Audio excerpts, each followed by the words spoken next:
On est ensemble. On est ensemble. On est ensemble. On est ensemble. On est ensemble. On est ensemble.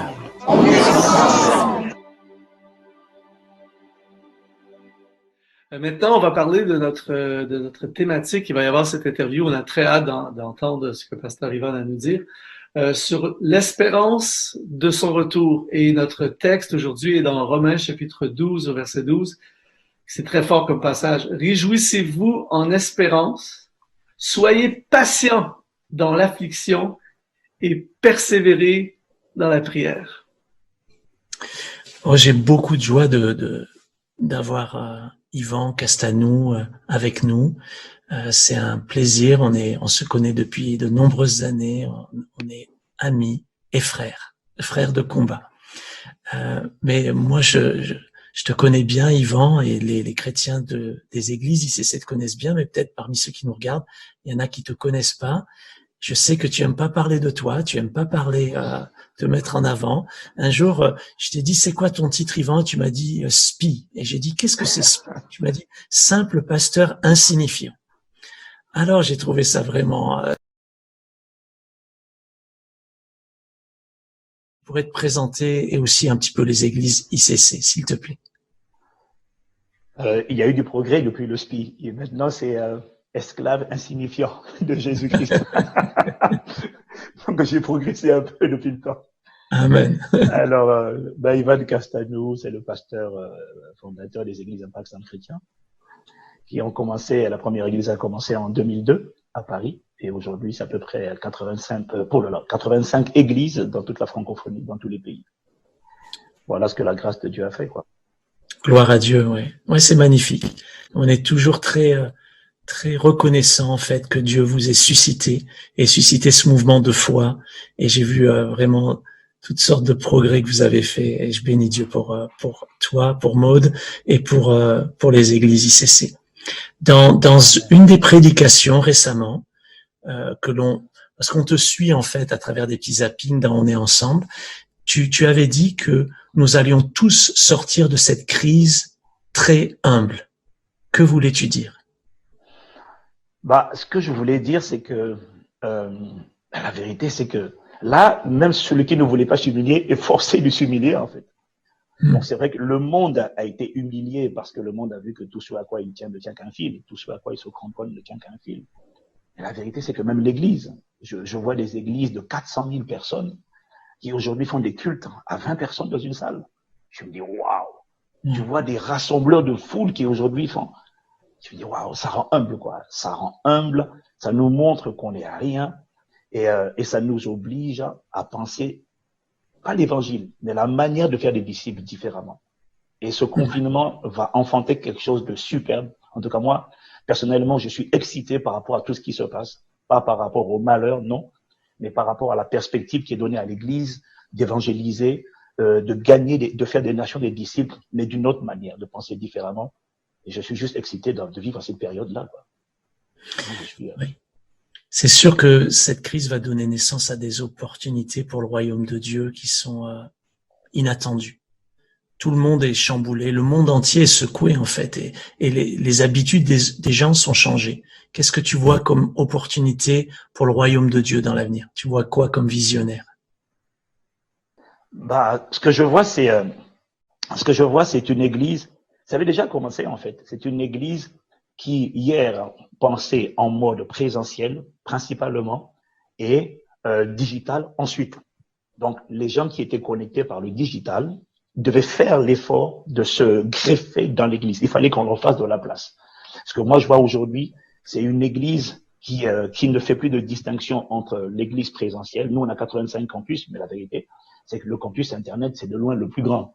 Et en fait, le Saint-Esprit est en train de me parler par rapport au fait de ne plus exclure, mais dans tout ce qu'on fait, en fait, d'inclure systématiquement et de faire en sorte que quelqu'un qui est en Chine, quelqu'un qui est au Canada, se sente à part entière membre de l'Église et soit prêt à être déployé, à servir, à être accompagné. En fait, pour moi, c'est tout qui change. Tout va changer après ça. Tout va changer.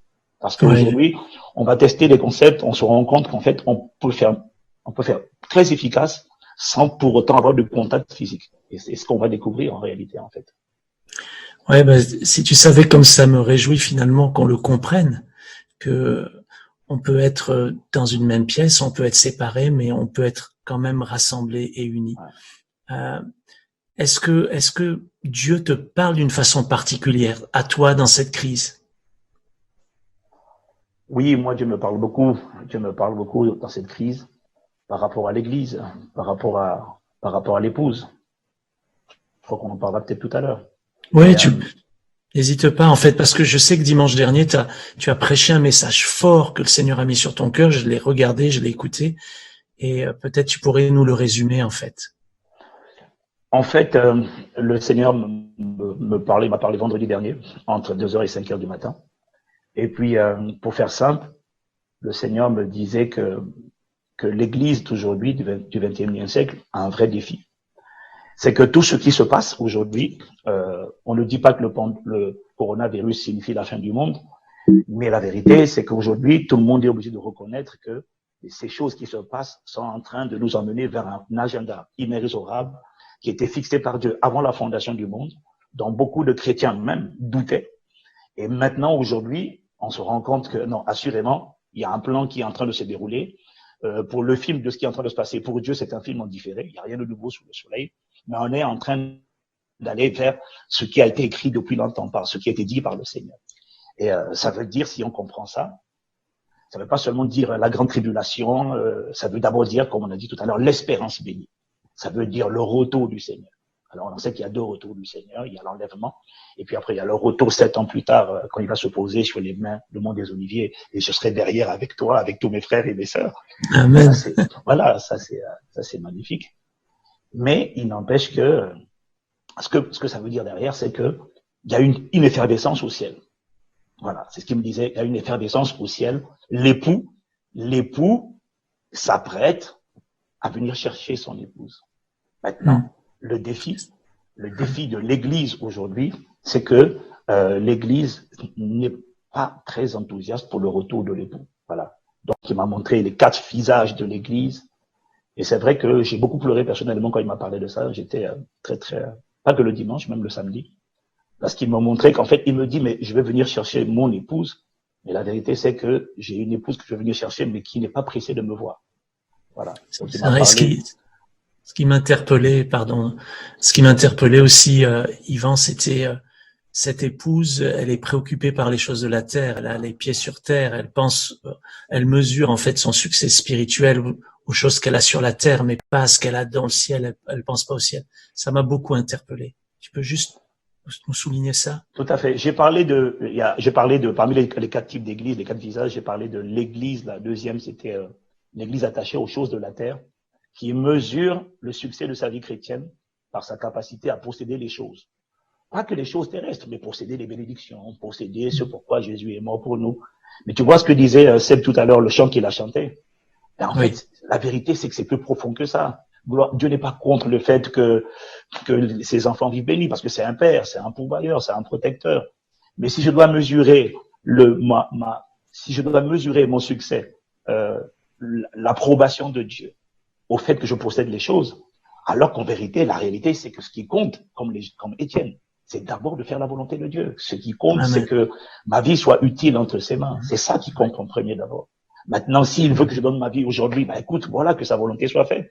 S'il veut que je meure en martyr, que sa volonté soit faite. Mais s'il me permet de créer des entreprises, de faire le bien, gloire à Dieu également.